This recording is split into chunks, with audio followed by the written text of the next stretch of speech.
ګلزاده هغه 40 کلنه معلوله میرمن ده چې د کور ټول مسؤلیت ورله غاړې دی.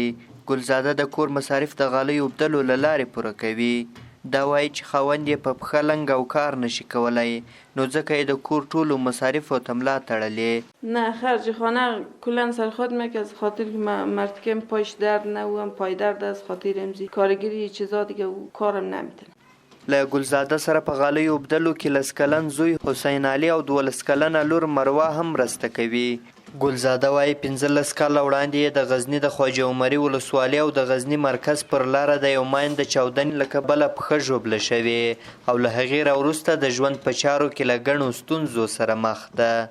طرف خواجمری میمادن در سای آزاد خواجمری منجی یک موتر که من زده چند نفرش شهید شده، یک ماه که معلول شده مندن دیگه. پیش از او همو قدر کلانم نبودی، قدر چیزم نبود دیگه، نفهمیدی. بعد از او که معلولیت پیدا کردی دیگه خیلی مقصد کم زیر تاثیر در مردم که برونی کوچه اینجا گشته کم از خود میشرمی دیگه.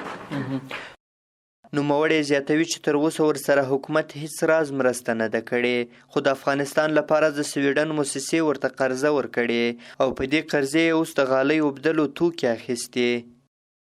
خالی نمو پیسه گرفته قرضه مسق سویدن قرضه گرفته اونمون مواد میخری پس مو بافی برده سودا منی اونمون فایدهش ده خانه خرج جور نی دیگه پس سر پیسه رو پس باز مواد دولت خواست زیاد داره دیگه مقصد مور بازم قرضه بیده کمک کنه از خاطر که مو دایی یا قالن بافی خوب مو از مو یه چیزم نمیشه قرضه بیده که بیخی خوب اگه کمک کنه هم دزمو دا وایي د یوې غالۍ په اوبدلو سره 4000 افغانۍ ګټه کوي. د نورو خلکو په څیر میرمن ګلزاده هم کرونا وایرس زیانمنه کړي او وایي چې پخوا یې کاروبار ښه و خو اوس یې د کاروبار خوند نشته.